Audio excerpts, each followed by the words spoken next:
আমি চলে আসলাম আমাদের পাহাড় এলাকায়। তো এখানে এসে আমার খুব ভালো লাগলো।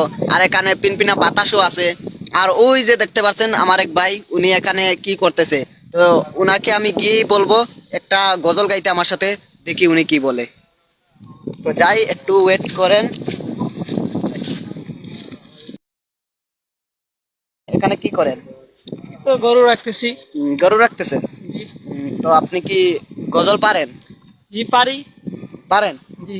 একটা বলতে পারবেন? জি তো বলেন।